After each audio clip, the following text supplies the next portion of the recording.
नमस्कार, स्वदेश न्यूज में आप सभी का स्वागत है। मैं हूं भागीरथ साहू। स्वदेश न्यूज के खास कार्यक्रम राजतंत्र में आज बात करेंगे बहराइच के कैसरगंज की, जहां विधानसभा क्षेत्र में राजतंत्र का कारवां पहुंचा है। राजतंत्र में क्षेत्रीय जनता से बात करेंगे स्वदेश न्यूज के यूपी एडिटर अखिल सिद्दीकी और जानेंगे जमीनी मुद्दे। बता दें कि कैसरगंज विधानसभा सीट बीजेपी के कब्जे में है और मुकुट बिहारी वर्मा यहां से विधायक और योगी सरकार में मंत्री हैं। तो आइए सीधे चलते हैं केसरगंज। नमस्कार, आदाब। मैं सिद्दीकी एक बार फिर लेके हाजिर हूँ। राजतंत्र का कारवां पहुंचा है। अब सिद्दीकी एक बार फिर लेके हाजिर हूँ। राजतंत्र का कारवां पहुंचा है अब बुरई से बहराइच जनपद के कैसरगंज से जुड़े मुद्दे क्या है यहाँ के मुद्दे, लोग क्या सोचते हैं और किस बात को लेकर वोट करेंगे। कैसरगंज में हम खड़े हैं और हमें पहले अपने मेहमानों से तारुफ करा देते हैं। सफर से हमारे साथ दाताराम मौर्य जी हैं, बीजेपी से कौशलेन विक्रम सिंह जी हैं, कांग्रेस से दुर्गेश विजय सिंह जी हैं। बहुत बहुत स्वागत है आपका। और पप्पू अंसारी जी बीएसपी से थोड़ी देर में हमारे साथ जुड़ेंगे। हालांकि आप लोग पहले बात करेंगे कैसरगंज का काफी इतिहास रहा है और लोकसभा यहाँ पे 2 जनपदों से सटा हुआ है, खुद कैसरगंज और दूसरा गोंडा। बीजेपी के कब्जे में ये भी सीटें हैं और विधानसभा की अगर बात करें तो वो भी बीजेपी के कब्जे में है। हालांकि यहाँ के समीकरण बदलते रहते हैं। ज्यादातर यहाँ के लोगों ने बाहरी लोगों को चुना है। जिस तरह हम बात करें, समाजवादी पार्टी का टिकट होने के बाद टिकट कटा, उसके बाद दूसरे प्रत्याशी को दिया गया, कहीं ना कहीं समीकरण चेंज हुए। इन सभी मुद्दों पर बात करेंगे। पहले हम सवाल ले लेते हैं बीजेपी से ही। आपके मौजूदा विधायक भी हैं, सांसद भी हैं, क्या कुछ काम यहाँ पर बेहतर हुए? कैसरगंज कितना आगे गया आपके सरकार? कैसरगंज विधानसभा में बहुत नए काम हुए। इधर 5 साल में माननीय सांसद जी, माननीय मंत्री जी श्री मुकुट बिहारी वर्मा जी यहाँ से तीसरी बार विधायक हैं और मंत्री भी हैं और उन्होंने बहुत अच्छे काम किए। आपके सामने पीछे देखिए, इतना बड़ा सब स्टेशन बन गया।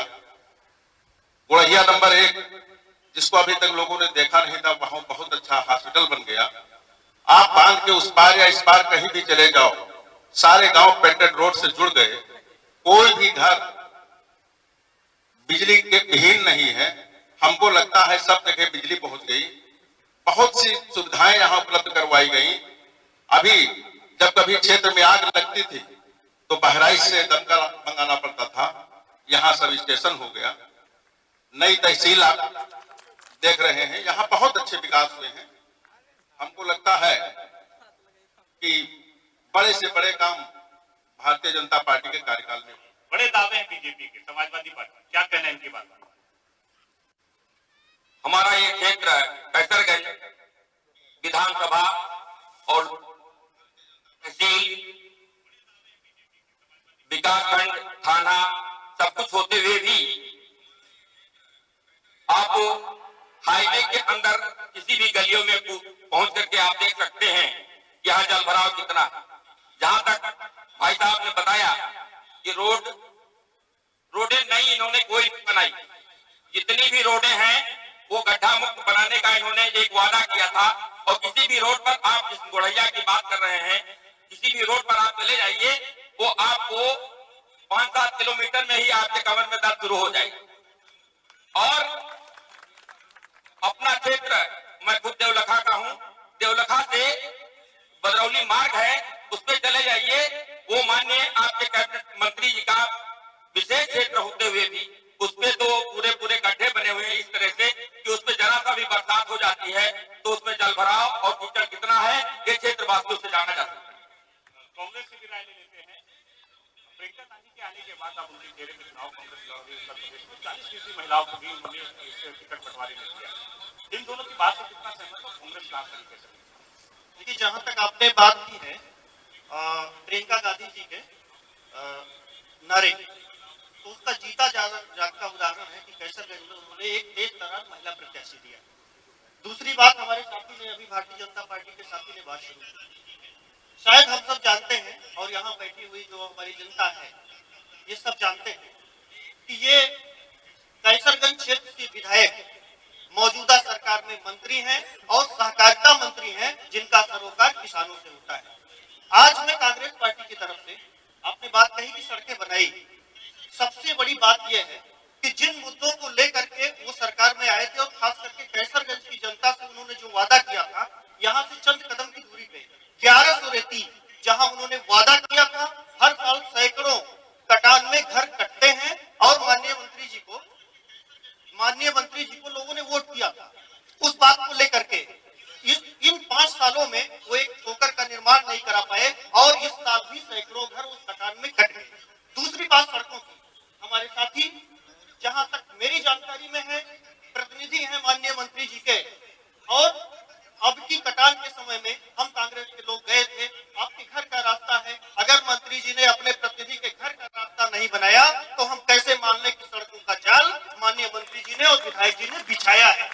दूसरी बात, सरोकार है उनके मंत्रालय से किसानों का। यहाँ बैठे एक साथी सामने बैठे हुए हैं श्री श्याम किशोर चौधरी जी। चौधरी जी, क्या धान आपका बिका मंत्री जी के क्षेत्र में आप रहते हैं? क्या जरवल मिल में आपके गन्ने का भुगतान हुआ? क्या खाद आप सबको मिली? ये सवाल हम नहीं पूछ रहे हैं, यहाँ बैठी हुई जनता पूछ रही है। बसपा से भी ले लेते हैं आगे। बहुत बहुत स्वागत है आपका। क्या कुछ कहना है, क्या मुद्दे हैं, और अब बसपा यहाँ पर कहाँ खड़ी है इस चुनाव में, कहाँ पर?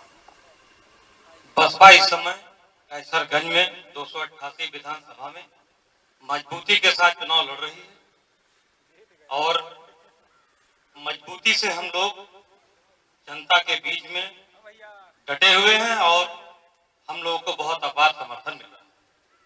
यहाँ पर मुस्लिम मतदाता 1,67,000, दलित 72,460, यादव 37,685 और वर्मा 28,500, इसके अलावा भी वोट बैंक है।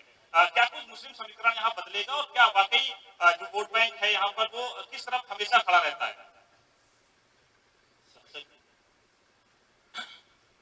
मुस्लिम समाज समाजवादी पार्टी से हमेशा जुड़ा रहा है और अब की भी पूर्ण बहुमत की सरकार भी बन रही है समाजवादी पार्टी की। और यहाँ का जो हमारे प्रत्याशी आनंद कुमार यादव जी 50,000 वोट से जीत रहे हैं। पहले प्रत्याशी का टिकट कटने के बाद क्या समीकरण है? आपके दूसरे प्रत्याशी को टिकट अचानक दिया गया है, तो क्या लगता नहीं है काफी मेहनत अब करनी पड़ेगी? जी, कुछ ऐसा हुआ, पहले मसूद साहब का टिकट कटा, सपा में कुछ बिखराव हुआ, उसके बाद में सब लोग एक साइकिल की तरफ से एक हवा बनी कि आनंद भाई को जिताना है, यही लहर चल रही है। बाकी कोई यहाँ पे हिंदू मुस्लिम जिनका टिकट कटा वो समाजवादी पार्टी के साथ खड़े हैं कि नहीं? वो रहे ना रहे, उनके रहने से कोई फर्क नहीं पड़ता। मुस्लिम उस टाइम तो थोड़ा बड़ा विरोध हुआ था उनका टिकट करने के बाद, ऐसा कैसे कह सकते कि नहीं, अगर खड़े होंगे तो कोई फर्क नहीं पड़ेगा? थोड़ा सा रोष आया था, लेकिन मुसलमान फिर वापस अपनी जगह पर पहुंच गया। अब ले लेते इधर भी आ जाते हैं। क्या लगता है, जिस तरह समाजवादी पार्टी दावे कर रही है, वाकई काम यहाँ पर हुआ है? भारतीय जनता पार्टी क्या है तक इससे ज्यादा किसी ने काम नहीं किया है। हम लोग देखते थे सपा की सरकार रहती थी, ये सड़क बहराइच में जाती है, ये सड़क गड्ढा 2-2, 3-3 फीट के गड्ढे रहते थे। भारतीय जनता पार्टी सरकार आते ही एक गड्ढा मुक्त सड़क बन गई, बहराइच से नेपाल बॉर्डर तक ये भारतीय जनता पार्टी ने सड़क बनाई। महिलाओं से भी बात कर लेते हैं, यहाँ पे कुछ महिलाएं भी हैं। बहुत बहुत स्वागत है आप लोगों का। क्या लगता है, जिस तरह कांग्रेस में प्रियंका गांधी जी ने 40% महिलाओं को सम्मान दिया, टिकट दिया है, उससे क्या कुछ फर्क पड़ेगा आपके? सही है, सब सही है। क्या सही है? सब सही है, हम लोग करेंगे जितना जमीन लिए सब सही है। क्या कहना है आपका? सब सही है। अच्छे चलिए और लोगों से बात करें। यहाँ पे पब्लिक हमारी है, जनता, जिसके लिए हम आए हैं। वाकई हम जनता से जानने की कोशिश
सीधे केसरगंज से वहां पर जनता किस तरह से अपनी बातें रख रही थी, तो वहां पर जो नेता हैं, जो भी पार्टी की तरफ से खड़े हुए हैं, उनके समर्थक हैं, उनसे भी चर्चा चल रही थी किस तरह से वहां पर माहौल है और क्या कुछ मुद्दे हैं। मुद्दों को लेकर भी बातचीत चल रही थी कि वहां पर केसरगंज में लोगों की क्या समस्या है, किस तरह की समस्या है, और इस बार अगर वो वोट डालने जाएंगे चुनाव में तो क्या मुद्दे उस वक्त उनके जहन में रहेंगे, और जो उनके नेता है कि वो किनको पसंद करते हैं, किस पार्टी को जिताना चाहते हैं वो, तो तमाम तरह के मुद्दे ऐसे हैं। और इस बार चुनाव में जब जनता वोट डालने जा रही है तो कौन कौन से ऐसे मुद्दे हैं जो उनके वोट को बदल सकते हैं कि जिन्होंने पिछली बार जिस पार्टी को वोट दिया था, क्या इसी बार वो उसी पार्टी को वोट देंगे या फिर किसी दूसरे पार्टी को वोट देंगे। ऐसे तमाम मुद्दों को लेकर केसरगंज में हमारे यूपी एडिटर अखिल सिद्दीकी वहां पर जनता से बात कर रहे थे, नेताओं से बात कर रहे थे। आगे बढ़ते हैं। मध्य प्रदेश में अन्य पिछड़ा वर्ग को 27% आरक्षण का मामला सुलझाने का नाम नहीं ले रहा है, सुलझने का नाम नहीं ले रहा है। मध्य प्रदेश सरकार द्वारा भर्ती और शैक्षणिक संस्थानों में प्रवेश के लिए ओबीसी को 27% आरक्षण देने का मामला हाईकोर्ट की दहलीज पर पहुंच गया है। दरअसल मामला मध्य प्रदेश लोक सेवा आयोग 2019 के परीक्षा परिणामों से जुड़ा है। एक छात्रा ने हाईकोर्ट में याचिका दायर कर ओबीसी को 27% आरक्षण देने की चुनौती दी थी, जिसके बाद कोर्ट ने भी आदेश जारी करके इस वर्ग के लिए 14% आरक्षण देने के निर्देश दिए हैं। वहीं हाईकोर्ट ने राज्य सरकार और एमपीपीएससी से जवाब भी मांगा है। हालांकि इस पूरे मामले को लेकर अखिल भारतीय ओबीसी महासभा ने प्रेस कॉन्फ्रेंस कर प्रदेश सरकार को चेतावनी देते हुए कहा कि प्रदेश सरकार हाईकोर्ट के सामने अपना पक्ष मजबूती से रखे।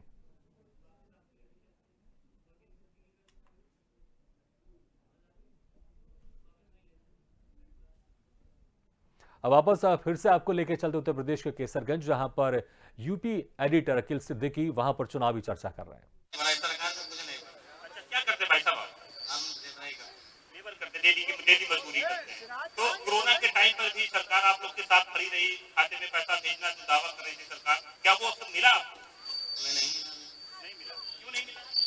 क्या पता नहीं मिला। तो अब किस बात को लेकर? तो चुनाव आ गया, अलग अलग पार्टी के लोग खड़े हैं, अब किसको वोट देंगे? क्या मुद्दा होगा आपका? साइकिल को वोट देंगे। साइकिल को। अच्छा, किस बात को लेकर? वो काम कर रही है। अच्छा, सरकार में भी है नहीं तो कहाँ से काम कर रही है? अरे जब आएगी तो काम करेगी। ये भरोसा है। चाचा आप बताइए, कैसरगंज में काफी बुजुर्ग थे आप, काफी कई राजनीति आपने देखे होंगे, लोग सांसद बने, विधायक बने। वो कहा कि कोई काम का कर, ये सरकार काम कर रही भाई। बीजेपी काम कर रही है। ये काम गलत होता है क्या? प्रधान को न देखा जाता है और न सेक्रेटरी का और न कोटेदार का, और कोई नहीं देखता है। और ये अच्छी काम कोई नहीं होता है, कोई ये सबकी इज्जत और मामरू सब बचा हुआ है। नहीं जवारिया कहा जाए पैसा नहीं बनवा रहा है, जब काम खाना खरीदे भैया सबसे बनने लगते कोई क्वेश्चन नहीं है। हाँ और गाय का कहूँ यहाँ पे यहाँ से गाय हाथ ले जाए, घाटा पर कह जाए क्या वो छोड़ाएंगे? वो नहीं छोड़ाएंगे, यही लोग छोड़ाएंगे गाय। हाँ, हमारे पशु से लोग परेशान है, लोगों को कहना है जानवर परेशान। अरे छोड़े कोई कहा 2,500-3,000 रुपया मांगे, 2,200 रुपया मांगे, तो ये तो गलत है। वहाँ ले जाए छोड़े और छोड़े। ये सरकार की अच्छी कोई सरकार नहीं। हाँ, हम सरकार जब से बाहर जाया जाता था तब से नेहरू जी थी ना काम, उसके बाद से इंदिरा गांधी का काम थी, तो 20 कुआं खोदाई, कुइयां खोदाई मनरेगा नहीं। हाँ, महात्मा गांधी थी ना। उसके बाद में जब इंदिरा गांधी देखी तो 5 किलो दिया और 5 किलो डाई, जब कच्चा उसूल जब हारी तो 130 रुपया, जब कोई उगाही दे, कोई भैंस देता तो कौन सरकार कीजिए, महात्मा गांधी की। और कोई हमसे पूछो, और लोग भी यहाँ पर है, उनसे भी राय ले लेते हैं। भाई साहब, मेरा नाम तुकाराम बाबा। गौतम जी, इस बार जो चुनाव कैसरगंज में हो रहा है, यहाँ की जनता किस बात को लेकर वोट करेगी? सबसे ज्यादा शिक्षा, स्वास्थ्य और जो हमारा रोजगार और जो नौकरियां छीनी गई हैं। आज तक वादे बहुत किए गए, लेकिन एक भी क्या कहते हैं, एक भी नौकरी नहीं दी गई। कहना तो बहुत कुछ किया गया, रोजगार नहीं मिला। नहीं। हमारा युवा रोड पे टहल रहा है। रोजगार मिला है? नहीं मिला, नहीं मिला। कैसरगंज रोजगार को लेकर ही केवल वोट करेंगे और कुछ?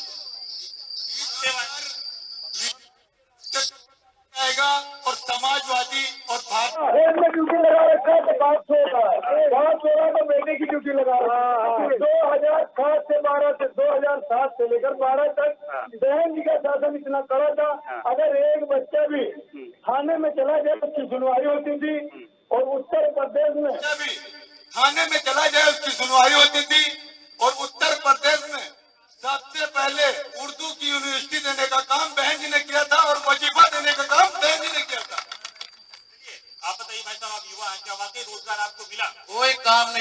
जब से मुकुट बिहारी वर्मा जो मंत्री पद पे हैं आज तक कोई काम नहीं किया। 10-15 साल से विधायक हैं, तो जो पद उनके पास है अगर वो चाहते हैं, लेकिन कोई विकास नहीं किया बस। और ये विकास नहीं हुआ है लेकर भी मैं आऊंगा, मैं आ रहा हूँ। का जवाब भी तो ले लो, बीजेपी से जवाब तो ले लो। भाई साहब इनका कहना है कि विकास नहीं हुआ है, रोजगार नहीं। मनरेगा में रोजगार दिया गया है,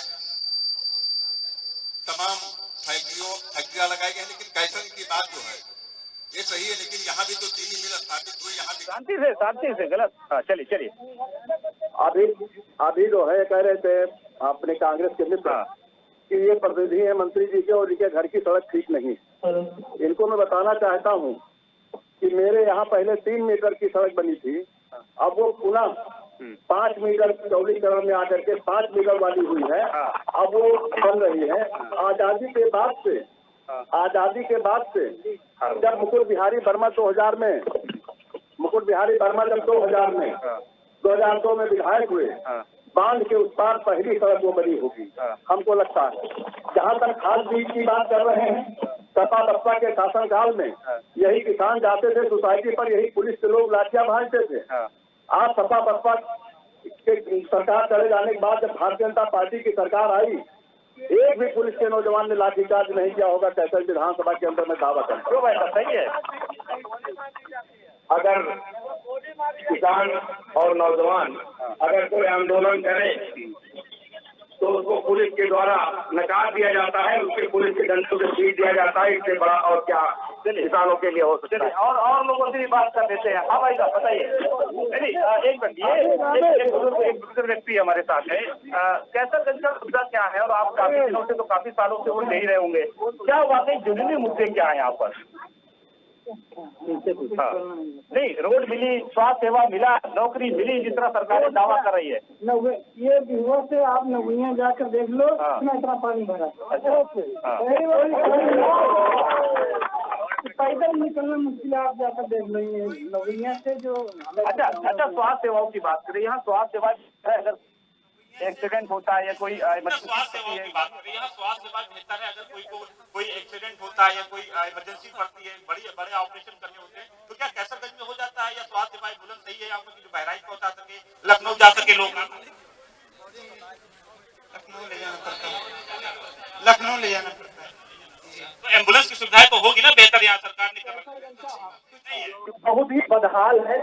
ठाकुर हुकुम सिंह जी जब यहाँ मंत्री थे, उनके टाइम में जो विकास किया गया कैसरगंज में, शिक्षा के क्षेत्र में, स्वास्थ्य के क्षेत्र में, यहाँ का जो सामुदायिक स्वास्थ्य केंद्र उनके जमाने में बना, उसके बाद से और आज तक क्षेत्र में यहाँ का जो सामुदायिक स्वास्थ्य केंद्र उनके जमाने में बना, उसके बाद से और आज तक किसी भी विधायक ने यहाँ कोई विकास नहीं किया।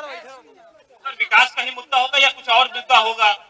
देखिए, मुद्दा तो विकास का ही होना चाहिए, क्योंकि यहाँ जो हम लोग रह रहे हैं,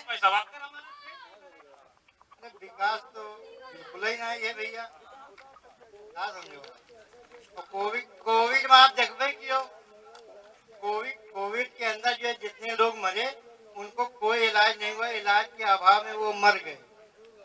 और जो लोग नौकरी में थे 50 साल पूरा किए, उनका भगा दिन मिलना तो चलो दूर रहा, कि नौकरी नहीं दे सकते हैं और ले सकते हैं। चलिए, ये रोजगार, इस बार रोजगार को लेकर यहाँ पर मतदान होगा या स्वास्थ्य को लेकर होगा या जातिवाद या राष्ट्रवाद को लेकर यहाँ पर मतदान होगा? रोजगार पे भी होगा।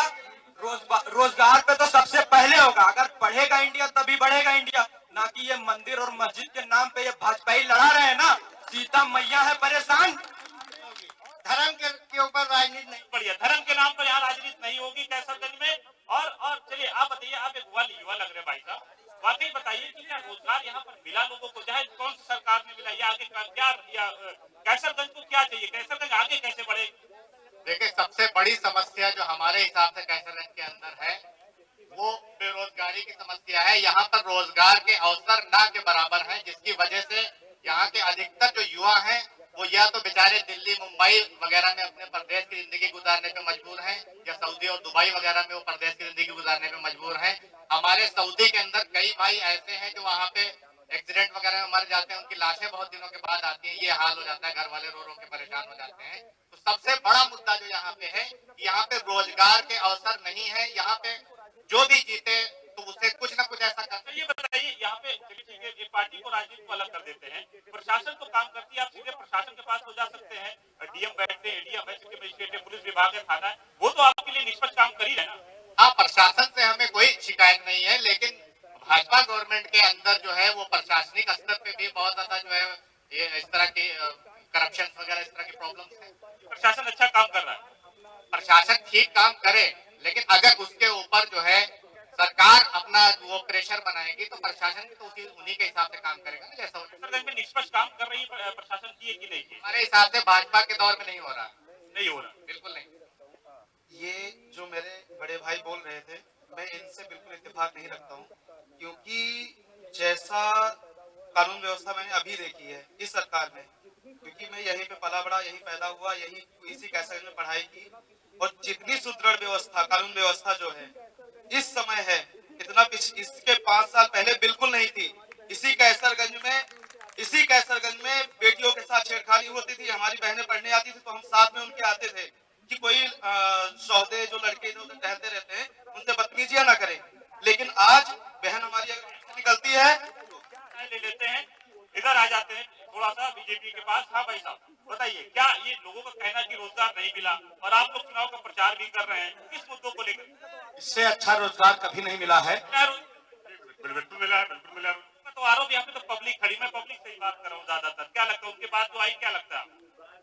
भाई साहब, रोजगार तो मिला हुआ है, लेकिन ऐसा है कि रोजगार जो है वो हम लोगों को जो है यहाँ पे जैसे हमारे चीनी मिलें बनी हुई हैं, तो चीनी मिलों में लोग काम नहीं करते हैं, और हमारी सरकार आने के पहले ये लोग कोई लोग डीएम थे या कोई लोग एसपी थे या कोई लोग। चिल्लाइए मत, चिल्ला के बातें। देखिए एक कहावत सुन लीजिए, अपनी बात को सही जगह और सही समय पे अगर रखेंगे तो हर शख्स मजबूर हो जाएगा सुनने के लिए। तो वही रखिए, कैसरगंज में आया हूँ, ऐसा मत करिए कि दूसरी मीडिया यहाँ कभी ना आए। बहुत सही है, हम बात सबके लिए करेंगे। चलिए आप बताइए, आप बताइए भाई साहब, क्या बोलते हैं? मुद्दा क्या रहेगा? मुद्दा के मामले में ये है कि यहाँ की पुलिस और यहाँ का शासन कुछ नहीं कर रहा है। कुछ भी हो तो भाई दो भाई लड़ते हैं तो फोन पर फोन होता है, वो तुरंत आएंगे, मोटरसाइकिल उठा के लेके चले। तो अच्छी बात है कि तुरंत आएगी, तो पुलिस कार्रवाई करने के लिए आई, तो आपने फोन किया। आगे तो बात सुनिए, वो लेके चले गए, और कोई एक्सीडेंट होता है तो फोन किया जाता है, 2 घंटे के बाद बंदा पहुंचा। बंदा को मरना जरूर, बचाना जरूरी है कि भाई तो लड़ रहे तो उठा के लेके जाओ। 20,000 पे दलाल बैठे पड़े, वो 20 पे बैठे थाने में बैठे पड़े, वही लड़ाने वाले सीधे इंस्पेक्टर के पास जाइए, आप क्यों बीच में दलाल के पास जाते हैं? मतलब जो बीच में छुड़ाने वाला बात, क्यों बीच में फंस रहे भाई साहब? जो बात बीच में मामला बिठाने वाला वो बात बीच में यही एक हर सरकार कहती है कि बीच के दलाल को हटाओ, सीधे बात करो। प्रशासन डीएम भी बैठे होते हैं। क्या लगता है भाई साहब की क्या आपको लगता है कि क्या वाकई जिस तरह चुनाव हो रहा है, मतदान, क्या ये दोनों फैक्टर काम करेंगे? या मुस्लिम और दलित वोट बैंक जो यादव वोट बैंक है, वो क्या समीकरण यहाँ पर? भाई यहाँ पे जातीय समीकरण नहीं है, यहाँ सपा जीत रही है, बस ये हर जात के वोट उनको मिल रहे हैं, मैं ये जानता हूँ, बस बाकी कोई पीछे भी यहाँ भाई साहब बताइए। ये आपने रोजगार की बात की, अभी सब नेताजी लोगों ने सबने अपनी बात कही। हाँ, भाजपा ने दिया रोजगार, लेकिन रोजगार ऐसा है कि लाठी लेके वो गाय हाँकने का काम दिन भर अपने होता है। सबसे बड़ा रोजगार ये दिया है भाजपा ने, पूरे जनता को सबसे बड़ा रोजगार ये दिया है कि रात भर एक टाइम में पिता की ड्यूटी लग रही है, एक टाइम में बच्चों की ड्यूटी लग रही है कि आप अपने खेत से गाय को हाँकिए। दूसरा एक चीज हम पूछना चाहेंगे, भाजपा के हमारे चाचा जी नेताजी खड़े हैं, पूछना चाहेंगे कि पार्ले चीनी मिल हमारे यहाँ है, हमारे क्षेत्र में बनी हुई है। हमारे यहाँ का युवा जा रहा है दिल्ली कमाने, और बाहरी बिहार और आजमगढ़ और मऊ तक के लोग यहाँ पे ड्यूटी कर रहे हैं। क्या 500 आदमी एक क्षेत्र का ऐसा है जहाँ नौकरी करने लायक है? जवाब ले लेते, सीधा जवाब ले लेते, हमारे पास समय भी कम है। जी भाई साहब बताइए, इनका जवाब। यहाँ के नौजवान भी पार्ले चीनी मिल में नौकरी करते हैं, ऐसा नहीं। अब ये अलग विषय है कि किसी की संस्था को चलाने के लिए वो कैसे योग्य व्यक्ति या कहां से लाता है, मैनेजमेंट करता है। लेकिन इसके बाद भी प्रतिशत में आप हमको अपनी बात कहने दीजिए। मैं जानता हूं आप मुझसे योग्य हैं, लेकिन मेरी बात कहने दीजिए। यहाँ जो है यहाँ के लोग भी पार्ले चीनी मिल में नौकरी करते हैं, बाहर के लोग भी। ऐसा नहीं कि बाहर के नहीं, लेकिन अपने मैनेजमेंट के हिसाब से हैं, वो संस्था है। रोजगार के संबंध तो बीटेक के लोग बेटके के हो चुके हैं, इससे बड़ा प्रमाण क्या हो सकता है? बीटेक के लोग पकौड़ा बना के बेचे, इससे बड़ा प्रमाण क्या हो सकता है? ये तो माननीय प्रधानमंत्री जी ने ही बयान दिया है, तो क्या पूछ रहे हैं कि बीटेक की हो तो पकौड़ा बनाओ, तो पकौड़ा बनाओ, तो पकौड़ा बनाओ, तो बीटेक के करने से क्या फायदा हुआ? पकौड़ा बनाने के लिए कोई ट्रेनिंग तो करने जाना नहीं पड़ेगा। रोजगार की बात ये लोग भारतीय जनता पार्टी जो कर रही है, इन्होंने सारे रोजगार के अवसर एकदम बंद कर दिए हैं। आदमी इतना दुखी है, उसको दाने दाने की मोहताजी आ गई है, परेशान चल रहा है। और ये लोग केवल जुमलों की बात करते हैं और जुमलों से दोबारा सरकार बनाने के लोग प्रयास करते हैं। कांग्रेस देखिए, आपके सवाल का उत्तर तो इधर से भी आ रहा है, वहाँ से भी आ रहा है। एक तरफ जब युवा रोजगार की मांग कर रहा है, जब यहाँ खुले मंच पर युवा रोजगार की मांग कर रहा है, तो इससे बड़ा कोई उदाहरण नहीं हो सकता कि सरकार ने बेरोजगारी पैदा हुई है, रोजगार नहीं पैदा हुआ है। 2 करोड़ नौकरियों की बात करने वाले लोगों ने नौजवानों को बेरोजगार और नौकरी करने वाले लोगों को बेरोजगार बना के रख दिया है। इसका उत्तर आपको यहाँ लोगों ने तीसरी राय लेंगे आप लोगों की। इन चारों लोगों की बात से कितने लोग सहमत हैं? कौन किस पार्टी की बात से सहमत है, बताइए। तो उससे सहमत है जो रोजगार दे, महंगाई खत्म, हम उससे सहमत हैं। आप बताइए, 4 पार्टी ने जब अपनी बात रखी, कौन सी? भाजपा ने तो कोई काम नहीं किया, कोई काम एकदम फेल है, एकदम फेल है वो। इस बार उसका टुकड़ा साफ है। और बताइए, और भाई सपा को हम वोट करेंगे जो है, और भाजपा सब विकास पे वोट करेंगे और विकास विकास पर ही वोट होना चाहिए। एक छोटी सी प्रक्रिया इधर लेते हैं। जी भाई साहब, आप बड़े बुजुर्ग सीनियर भी लग रहे हैं, क्या मुद्दा होगा? देखिए, रोजगार और बेरोजगार वाली जो बात चल रही है, ये सबसे बड़ी बात है जनसंख्या विस्फोट। जो आने वाले समय में जनसंख्या नियंत्रण होगा, रोजगार के लिए युवाओं को घर घर से पकड़ के ले जाया जाएगा कि भैया चलो। रह गई बात जानवरों की, छोटा जानवरों की, कहते हम दिन रात हाँकते हैं। अरे भैया, इन जानवरों को तो हम ही आपने छोड़ा है।